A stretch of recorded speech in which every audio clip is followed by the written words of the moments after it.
människor vi är idag. Ser många fina renässansmänniskor, frihetskämpar, demokratiälskare. Jag vet att det är många som har rest väldigt långt för att ta sig hit idag. Kanske vi kan ta reda på vem som har åkt längst. Jag kommer från Värmland. Är det någon fler från Värmland? Och är han från Göteborg? Där. Snygg mössa. Örebro. Välkommen Örebro. Fler örebroare. Har vi Västerbotten. Umeå. Älskar Umeå. Har vi någon från Skåne? Där har vi skåningar. Hej hej. Har jag glömt någon? Är det någon som har kommit från utlandet kanske? Göteborg, förlåt! Jag glömde jag är född i Göteborg, jag älskar Göteborg.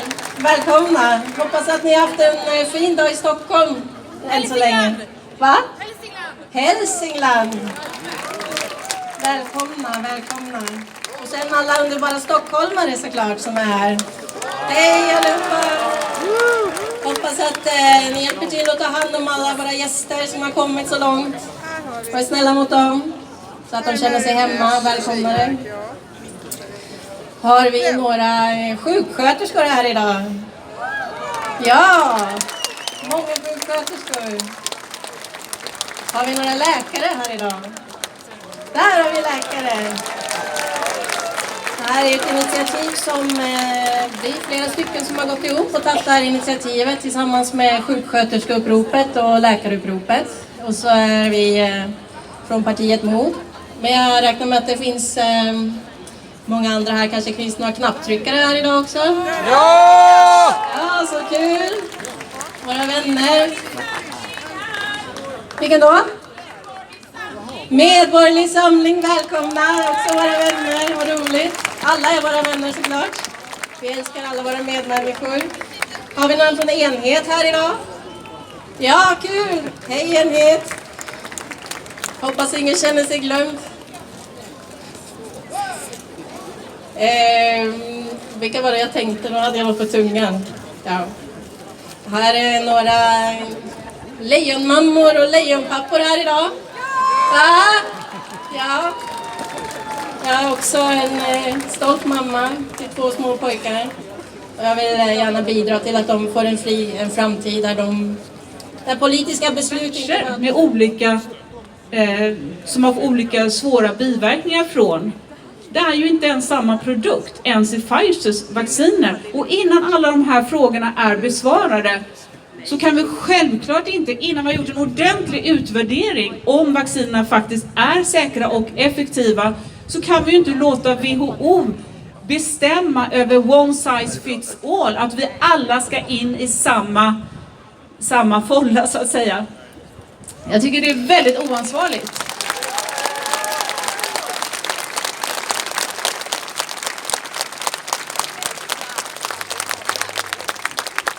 Att vi har folkvalda politiker som verkar i den här riktningen är en gåta.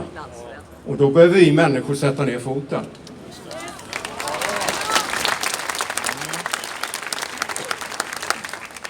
I hundratals år har vi haft centralstyrda system med makten begränsad till några få.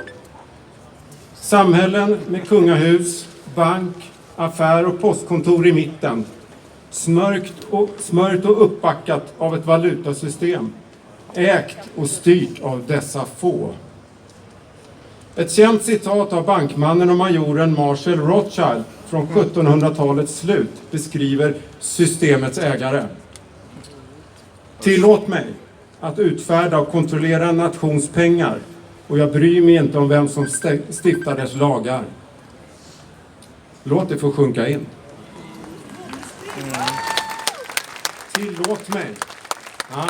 Tillåt mig att utfärda och kontrollera en nations pengar, och jag bryr mig inte om vem som stiftar dess lagar.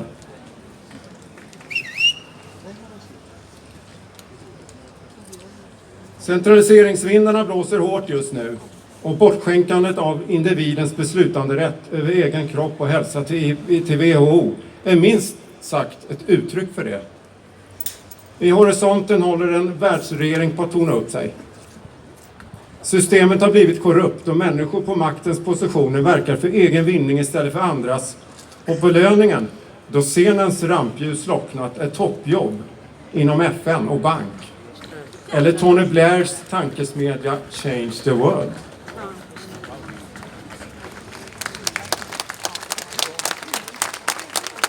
Alla kommer väl ihåg rysningarna som gick längs ryggraden då vi hörde orden all makt åt Tengil. All makt åt Tengil. Det var soldaternas kodord i Astrid Lindgrens sagoäventyr Bröderna Lejonhjärta. En kunskap om mörkret vi förvärvade som barn och som nu har växt till liv igen. Nej, vi och våra barn är värda något mycket mer än Tengils mörka värld.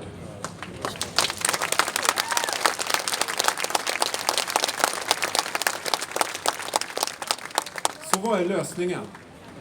Jo, det är den uppvaknande människan som både i tanke och handling lämnar systemet. Ägarna av det nuvarande systemet vill ha arbetare och soldater och inga tänkare. Så bli en tänkande och reflekterande individ och haka på den decentraliseringstrend som pågår världen över. Se igenom den massmediala propagandamaskinens basunerande av de styrandes beslut och åsikter. Stäng av den hypnotiserande tv-programmeringen och lyssna istället till fler och andra källor för information, fria från censur.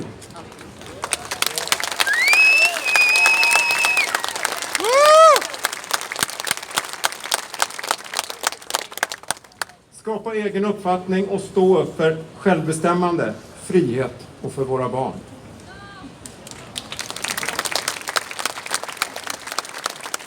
Vänd ryggen åt den digitala bur som nu håller på att målas upp med ytterligare ett centralstyrt valutasystem med digital centralbanksvaluta, digitalt ID, chip och poäng i ordning och uppförande. Va? Skrämmande. Skapa istället decentraliserade valutasystem som gagnar alla och inte bara några få. Gå ihop och bli självförsörjande på mat, vatten och energi. Låt kreativiteten få flöda och skapa ny teknologi för vår hälsa och miljö. Värna andligheten. Ja, just det.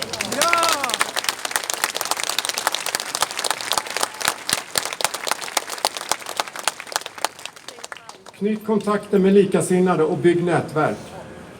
Tänk samhällen med fri energi och fri kommunikation.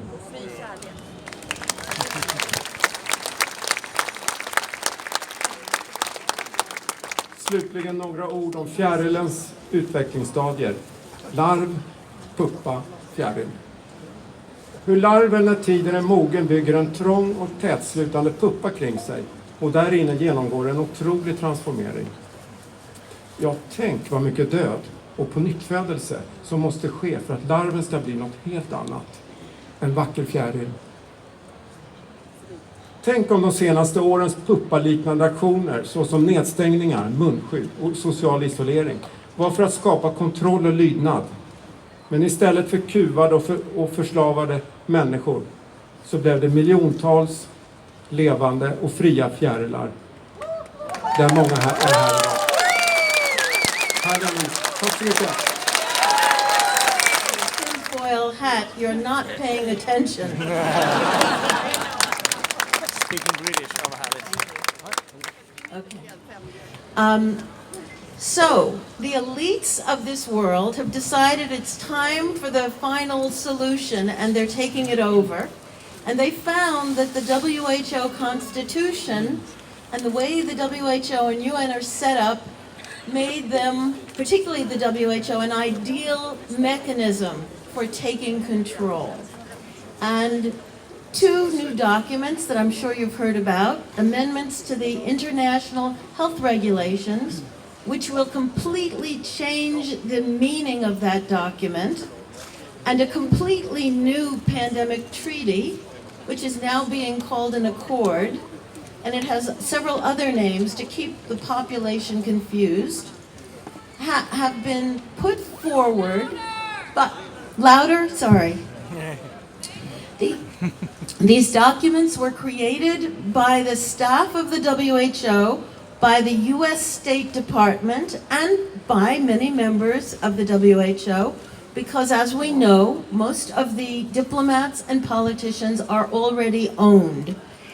And the two documents are now going to be binding, which means nations will be required to obey. Initially, human rights and freedom of persons were removed from the existing international health regulations. And instead, diversity, equity, inclusion were added, which don't really have a legal meaning. There were so many complaints about that in the latest version, which is the third or fourth version of the treaty, those words got put back.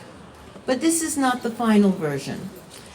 There are many, many problems with these two documents, which partially overlap each other.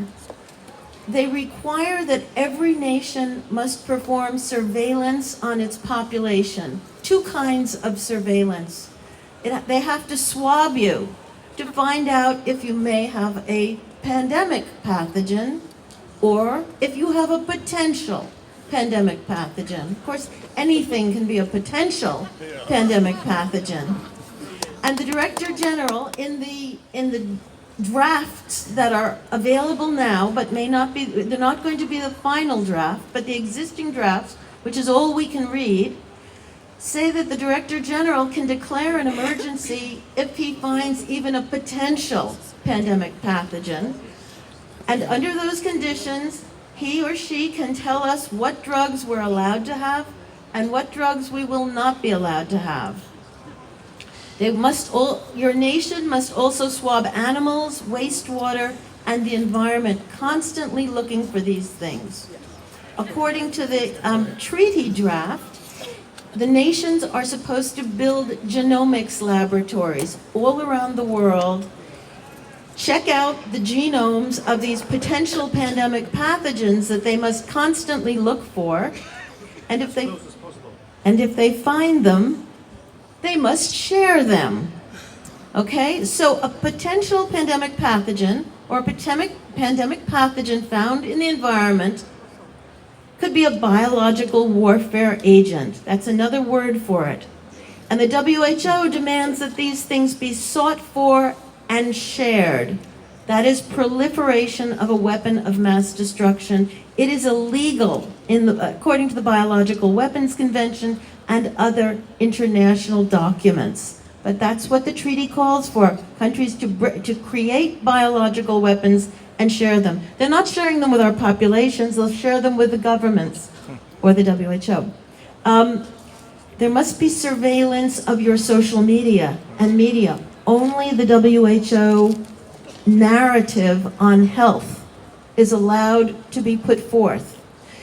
Now, while the new amendments to the international health regulations, and we don't know how many there will be, there have been over 300 proposed. These new amendments will only be in effect when a pandemic or a public health emergency of international concern is declared. However, the pandemic treaty will be in force all the time. You don't need to declare anything. The Director General of the WHO will be able to direct all the countries, the 194 members of the World Health Assembly, to manage their health the way the Director General says all the time. There's another very problematic section of the proposed treaty, and that is it gives the WHO a blank check. It states that a conference of the parties will be created with 30 some odd members, and they will make the rules for how this document will be used, what the rules are for other countries. But they haven't created this committee, they haven't made any rules, and they're asking all the nations to just give them a blank check. This is what we're looking at. There's going to be a new version of the treaty probably coming up later in October. There may be new amendments. At the end of the day, in May, the nations are supposed to vote on these two documents, but there may be no vote at all. Instead, they will change the wording of the documents, and we may never see the final version before they're decided on. And they may not vote. They are likely to just have a consensus procedure, this is what happened last year to some newer amendments, where the chairman of the meeting asks if anyone has any objections, and he waits 3 seconds and then bangs his gavel down, and then the document is passed. So that's what that's what we must expect. And we have to stop them before that happens, but we also need to tell them if it does happen, because it could, because they own all these diplomats and many heads of state. If it happens, we have to tell them we're not obeying. We won't go along with it. And we'll do everything we need to do. Thank you. Från jobbet, samhället och av familj och vänner. Andra tog en injektion de inte ville ha för jobbets eller husfridens skull. Detta kan hända igen om WHO får bestämma. Vi tycker inte att WHO gjorde ett bra jobb under covid-pandemin. Världens befolkning hade behövt råd om vad vi kunde göra för att förbättra vår hälsa. WHO hade kunnat komma med rekommendationer om tidig behandling, om de hade lyssnat på läkarna som hade blivit experter när de jobbade med sjuka patienter. Istället skrämde de slag på oss och presenterade det nya vaccinet som vår enda räddning. WHO är en icke-folkvald organisation som vill styra över medlemsländernas hälsopolitik. Om de föreslagna förändringarna går igenom kommer WHO få bestämma vad som är en pandemi eller risk och få en överstatlig makt över medlemsstaterna. Det handlar inte om hälsa, det handlar om kontroll. Och hennes expertområde det var inom utvärdering av hjärt- och kärlsäkerhet över alla terapeutiska områden för läkemedelsutveckling. Och hon blev ju misstänksam när hon hörde att... You know, that is one of... Thank you. You know, I don't really know what I want to say, so I figured I'll just tell my story very briefly. You know, prior to COVID, I was really dedicated to medical education. I taught medical students and residents and fellows. I ran training programs. I lectured widely. I was already widely lecturing on a subspecialty field, and I really enjoyed teaching. And you know, the things that I would learn that I found that would help patients, that I could treat patients, especially the dying patients, because I was an ICU doctor. I thought it really important that I share it and teach. And so I was really proud of my career as a medical educator. And, you know, what happened in COVID is I began to be expert on various facets of COVID, really studying therapeutics on how to treat this disease. And I have to tell you that many of us around the world discovered very early that this is a highly treatable disease. And the problem is we kind of figured out COVID early on, but what I've learned since then is really about the world at large and society. And I have to tell you, I was paying attention to the world somewhat. I was living in ICUs over the last 2 decades. And when I came out, and I came out into the world trying to share my medical knowledge, what I discovered is that nothing made sense. The world has gone mad, absolutely mad, and I couldn't figure out why. And well, I would also say as the core of what I do for a living is I'm a diagnostician. You don't know how to heal anything unless you know what's wrong. And I couldn't figure out what was wrong. And I came to the realization that we now live in a world with massive consolidated propaganda and censorship. And it has really estranged me from most of what I trusted in society. I used to believe in government. I used to believe in public health agencies. I particularly used to believe in medical journals. I was a little skeptical of media, but not nearly skeptical enough. And that's where I started. And after becoming expert and discovering truths about many facets of COVID, I discovered that I was living in a world of liars. Everywhere was raining down on me lies.